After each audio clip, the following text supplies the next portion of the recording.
Salut, bienvenue sur ma nouvelle vidéo consacrée à WordPress et Divi. Donc aujourd'hui, je vais vous présenter et vous offrir un nouveau template pour votre page 404.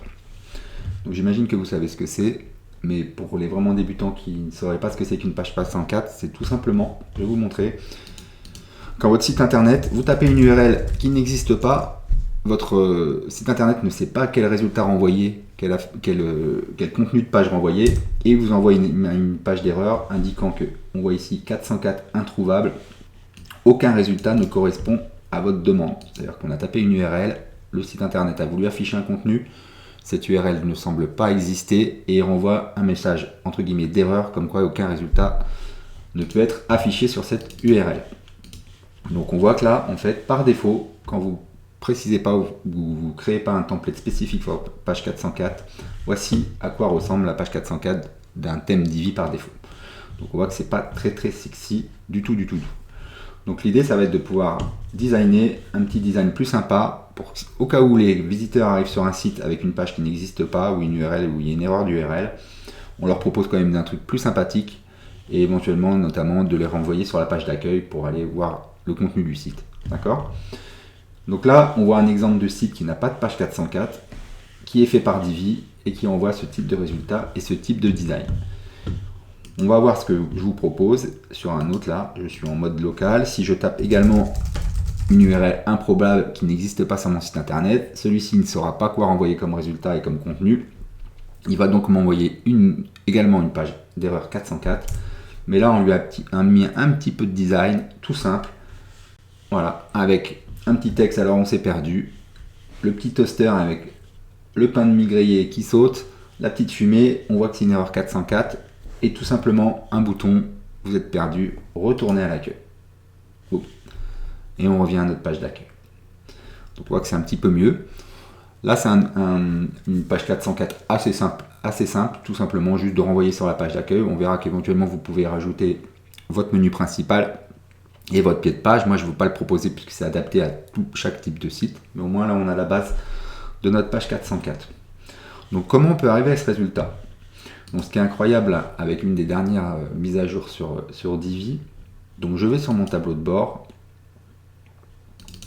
voilà, et dans les paramètres de Divi, depuis quelques mises à jour là, c'est une des mises à jour qui m'a fait le plus plaisir, c'est qu'ils ont ajouté le Divi Builder, le Theme Builder pardon. Et là on s'aperçoit qu'en fait on va pouvoir faire un visuel, un design adapté à tous les types de pages et d'articles, d'accord.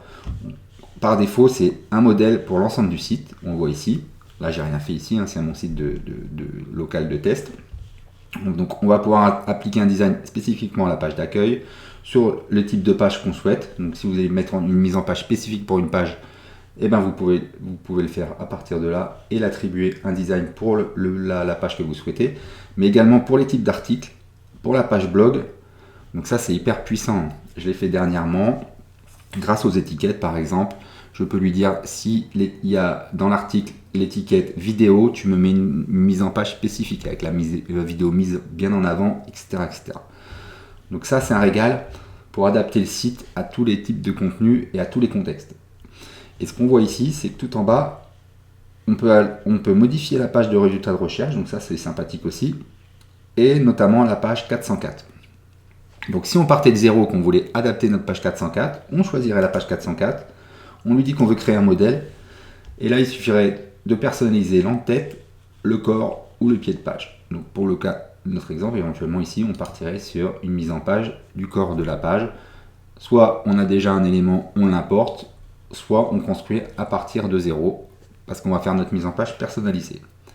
Donc là pour le coup, je vais vous fournir un lien sous la vidéo pour pouvoir aller télécharger le template de la page, et il suffira de faire quoi? Donc là on va l'annuler, de venir ici, donc Divi, Theme Builder, et de faire ici importer ou exporter. Donc nous on va importer un fichier existant, on remplace le modèle existant si vous avez déjà une page 404 qui a été créée, et on va aller chercher notre fichier. Donc ça sera un fichier au format .zip. Quand vous l'avez téléchargé, il faudra le dézipper, le décompresser, et à ce moment là vous aurez le fichier .json ici. D'accord? Là, j'ai le fichier .zip ici que j'ai décompressé qui est devenu mon fichier .json. Je le sélectionne. Je fais importer. Il me dit que tout est OK. C'est bien la page 404, page que j'ai nommée Toaster. OK. Là, il ne nous reste plus qu'à sauvegarder les changements. Donc souvenez-vous, sur le site précédent, hein, on va retourner sur mon site. C'est le fameux site que quand j'avais tapé, qui m'avait mis le thème par défaut dégoûtant de Divi. Et à ce moment-là, maintenant, je vais taper une URL inexistante. Il va m'envoyer un message d'erreur, en tout cas page 404, parce qu'il n'arrive pas à savoir de quelle page on souhaite atteindre. Et maintenant, notre page est bien active. Et on peut envoyer les gens vers l'accueil. Et donc on peut pouvoir évidemment personnaliser, modifier si quelque chose de texte ne vous correspond pas, les couleurs du bouton, etc. Et ben on retombe sur le thème builder, on va voir sur notre template de page 404, on va sur le petit crayon pour faire les modifications. D'accord? On attend que ça charge. Éventuellement, je fais des modifications sur les couleurs de bouton qui ne vous satisfait pas. Donc hop, style, bouton, et on va pouvoir éventuellement changer la couleur de fond, etc. etc. Ça vous maîtrisez bien, d'accord? On est bien, ok. Le contenu, donc on peut changer le lien. Là on renvoie sur la page d'accueil, mais on pourrait envoyer quelque part d'autre, je sais pas, une page contact, hein, effectivement on changerait. Contactez-nous. C'est un exemple, évidemment. On aurait un lien sur notre page, le réel de votre page, un contact, j'en sais rien, c'est vous qui adaptez selon vos besoins, etc., etc. Et une fois qu'on est OK, donc moi je vais revenir en arrière. Le CTRL Z fonctionne parfaitement sur Divi. Vous faites une sauvegarde de vos modifications, vous fermez. On attend, voilà, je ferme et j'oublie pas de sauvegarder également toutes les modifications ici. On est d'accord? Donc voilà, donc on peut voir ça, on tape n'importe quoi, et là maintenant, dès qu'il y aura une URL inconnue, on aura notre fameuse page 404 avec la possibilité de retourner à l'accueil. Voilà, comme on le souhaite. Donc le lien est disponible dans la description. Le template est gratuit évidemment. Et je vous remercie pour votre attention. N'hésitez pas à vous abonner.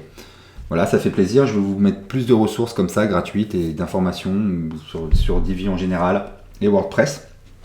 Donc je vais essayer de vous donner des petits conseils et des petites astuces que j'utilise au quotidien. Allez, à très bientôt. Ciao!